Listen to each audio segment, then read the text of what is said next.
Oi, gente. Hoje a gente está recebendo aqui no estúdio a doutora Vânia Tiche de Moraes Hungria. Ela adora que fala o nome dela inteiro, né? Minha mãe.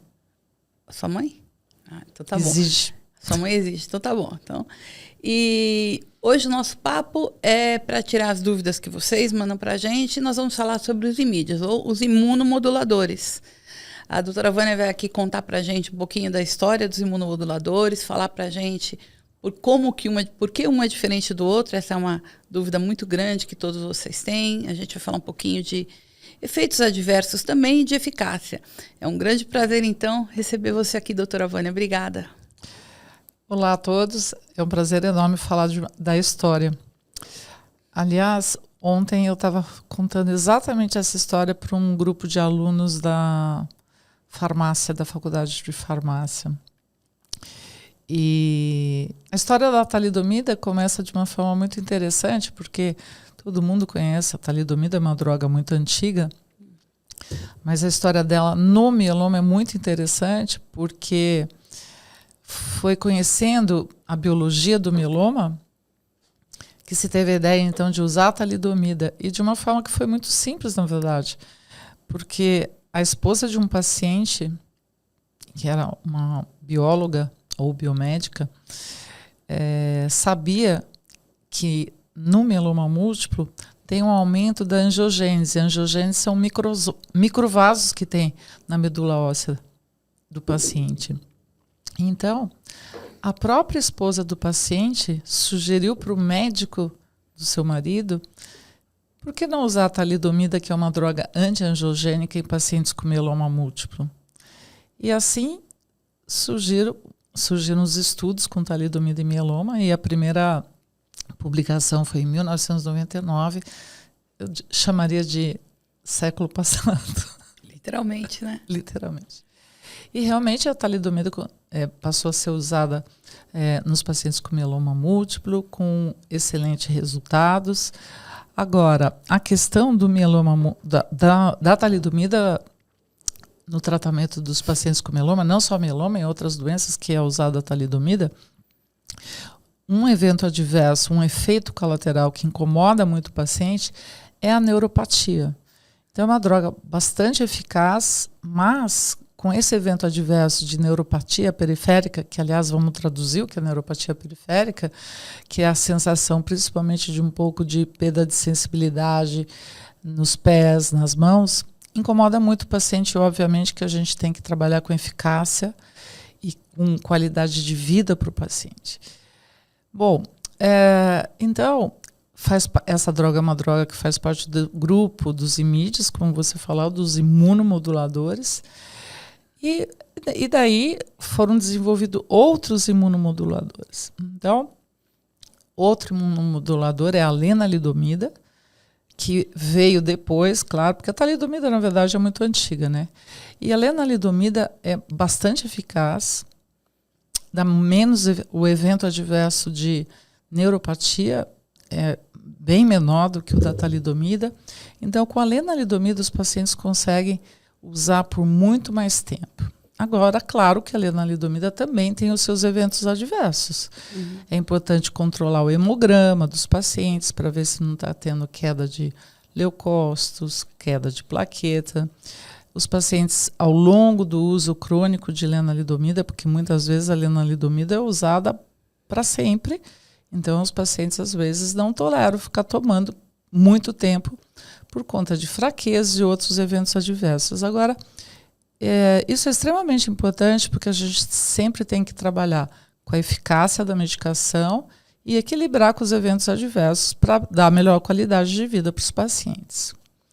Bom, depois da lenalidomida, veio então um outro imunomodulador que foi desenvolvido exatamente para pacientes que ficaram resistentes ou refratários à lenalidomida. E esse outro imunomodulador chama-se pomalidomida. Então, e a pomalidomida já está aprovada no Brasil, né? Sim, a pomalidomida já está aprovada no Brasil e ela é muito utilizada nesse contexto de pacientes que já usou lenalidomida e teve progressão de doença, então ou resistente ou refratário. Então, esses pacientes está indicado uma das indicações que, graças a Deus, hoje a gente tem um arsenal enorme para o tratamento dos pacientes com mieloma, e o imunomodulador pomalidomida é uma opção também para os pacientes que já usaram lenalidomida. Você falou aqui em refratário e resistente, qual a diferença? Na verdade, a gente fala... É muito parecido ou a mesma coisa, praticamente, porque quando eu falo que um paciente é refratário à lenalidomida, é aquele paciente que estava usando lenalidomida e progrediu durante o uso da lenalidomida. Então, a gente chama isso de progrediu no uso da droga, ou até 60 dias depois que parou aquela medicação, caracteriza ser refratário àquela droga, né? E, na verdade, a resistência seria a mesma coisa, porque o paciente está resistente àquela droga. Mas a gente usa mais o termo refratário mesmo, do ponto de vista médico. A gente chama mais de refratário e, às vezes, a gente fala de resistência até para explicar melhor para o paciente, entendeu? E acho que tanto a talidomida, mas tanto a lenalidomida como a pomalidomida, a gente sabe que elas são muito eficazes em combinações, não é isso? Sim. Não como agente único, né? Não, tem diferentes cenários. Por exemplo, as combinações para o primeiro tratamento do paciente, que a gente chama de primeira linha, que isso é bom explicar o que é primeira linha, porque as pessoas confundem, acham que primeira linha seria uma coisa que é a melhor. Não, a gente chama de primeira linha o primeiro tratamento do paciente. Então, hoje é muito utilizado a lenalidomida já na primeira linha de tratamento. Então, você usa normalmente para um paciente, por exemplo, que vai transplantar. Antes do transplante, você usa combinações de droga e aí você usa combinado, ou 3 drogas ou 4 drogas, depois do transplante. Mas é um clássico, e clássico que eu digo que é o resultado que mostra uma grande diferença, né, de vantagem para os pacientes, é usar a lenalidomida de manutenção, e aí sim usando como uma droga única. Então, no cenário do paciente que recebe o tratamento total, a linha do tratamento, incluindo o transplante, você tem uma indução com drogas combinadas, transplante, consolidação depois do transplante, e a manutenção daí é uma droga só para explicar que combinado é normalmente na primeira linha ou combinado numa recaída da doença, mas na manutenção normalmente a lenalidomida está sozinha como monoterapia. Ficou claro? Não, ficou.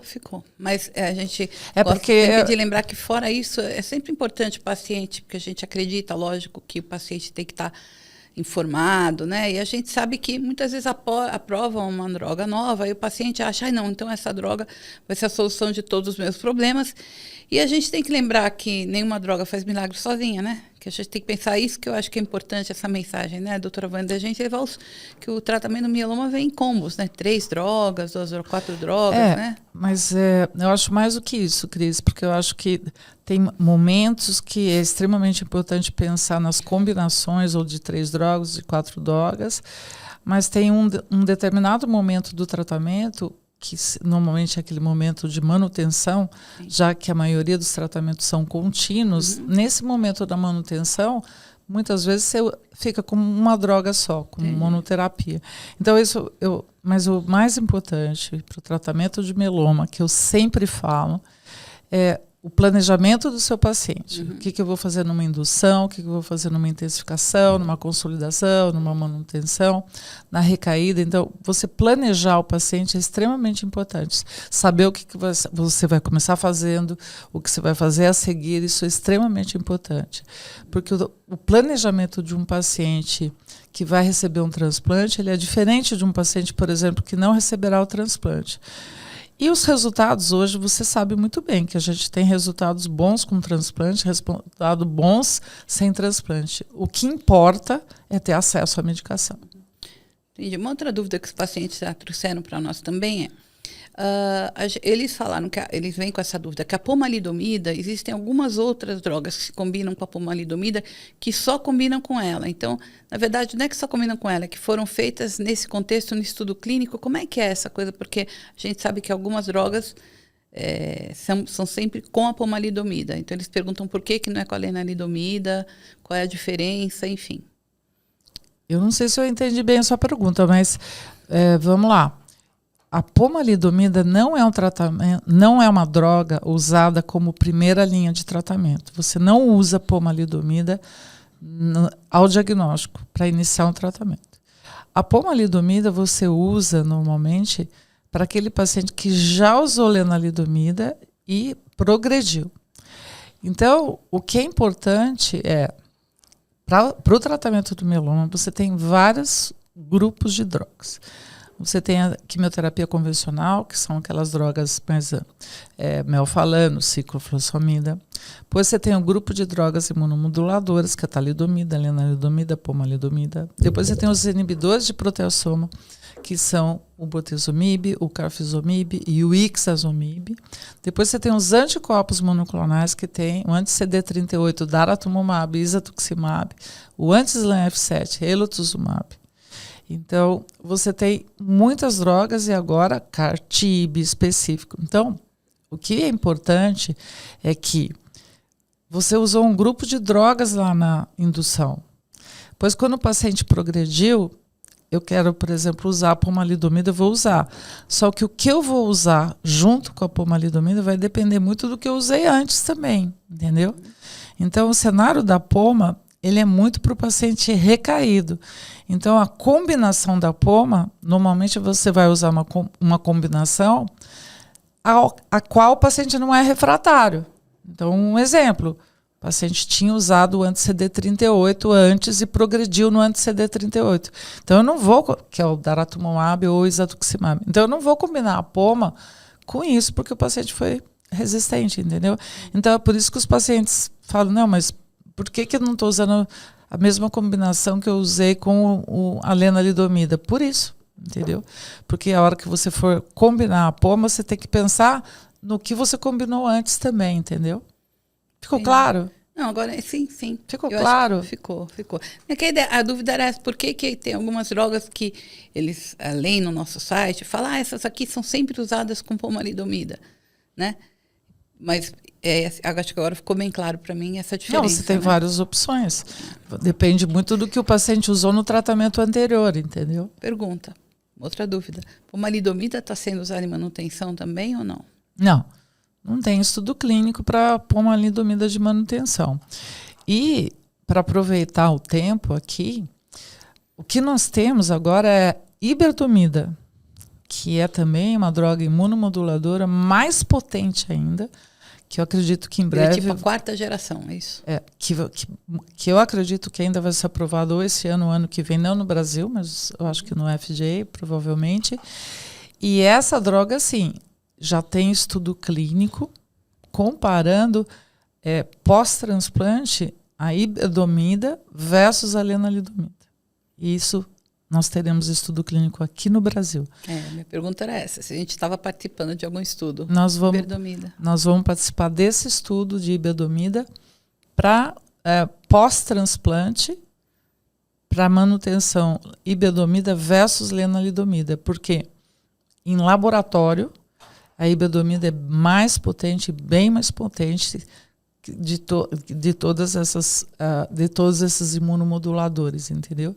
Então, a iberdomida, estamos muito entusiasmados com a iberdomida. E quando vem uma outra dúvida também, e quando vem uma nova droga, por exemplo, saiu a lenalidomida, isso não quer dizer que a talidomida não é boa mais. Não. Saiu a pomalidomida, isso não invalida a lenalidomida, não é isso? Todos têm o seu papel? Não, todos têm o seu papel. Todos têm o seu papel. Pode começar direto com a pomalidomida, sem passar pela lenalidomida? Porque a gente sabe que a talidomida, se o paciente tem acesso à saúde privada, ele não vai usar, né? Como eu disse, a pomalidomida foi desenvolvida no cenário do paciente que usou lenalidomida, entendeu? Sim. Então, você não tem um reforço, um apoio dentro de um estudo clínico com pomalidomida em primeira linha, entendeu? Então, não foi testado em primeira linha. Obviamente que deve funcionar, mas não foi testado em primeira linha, não tem nem aprovação em primeira linha. Eu me sinto bastante confortável em usar ou talidomida ou lenalidomida em primeira linha, o que eu digo, a talidomida é uma boa droga. O problema da limitação da talidomida é o evento adverso de neuropatia, que dificulta muito o uso prolongado dos pacientes, entendeu? E quando você combina lenalidomida, que ela é muito combinada com o inibidor de proteasoma, com o bortezomib, que a gente usa muito a combinação de bortezomib, lena e dexa, o bortezomib também dá neuropatia. E a hora que você coloca bortezomib mais talidomida, aumenta muito a possibilidade de neuropatia. Então, a tolerabilidade, o paciente tolera menos, entendeu? Então, aí que é a grande questão.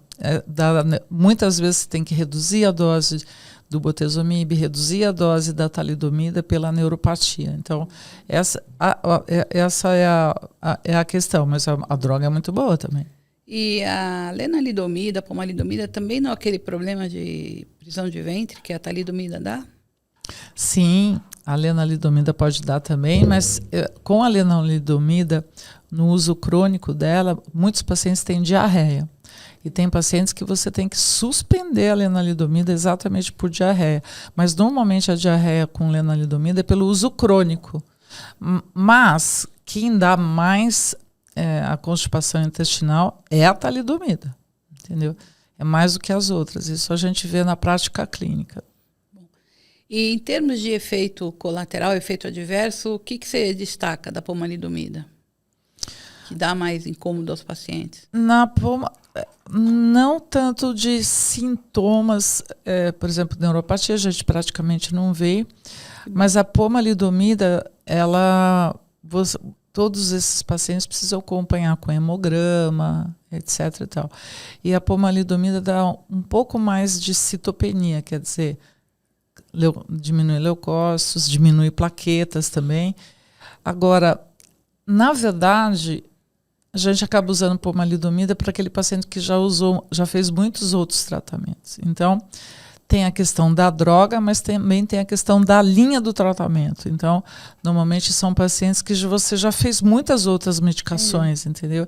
Então, a reserva da medula óssea, a parte normal da medula óssea, às vezes está pobre. E por isso você acaba vendo mais esse efeito colateral de citopenia, que a gente chama. Tá.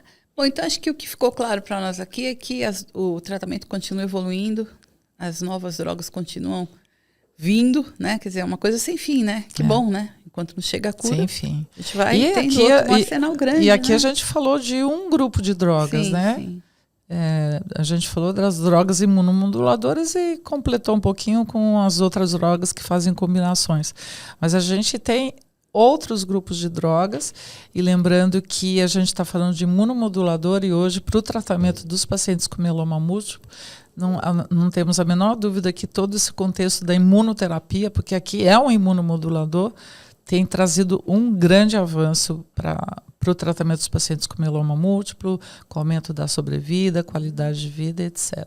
Sucesso. Você viu coisa boa, né, gente? Então, a gente vai encerrar por aqui o nosso bate-papo de hoje, agradecendo a doutora Vânia, pedindo para você dar ali naquela câmera uma mensagem para os pacientes e já falando que a gente está te esperando assim que você puder para a gente gravar muito mais. Tem muita coisa boa para a gente contar para quem está assistindo a gente lá do outro lado. A minha mensagem é: não deixa de se informar, mas se informe nos locais certos, né? Porque há muita notícia falsa, né? Que hoje em dia a gente sabe muito bem. Então, aproveita e se informa na IMF. Lá você pode confiar. Obrigada, doutora Vânia. Até a próxima.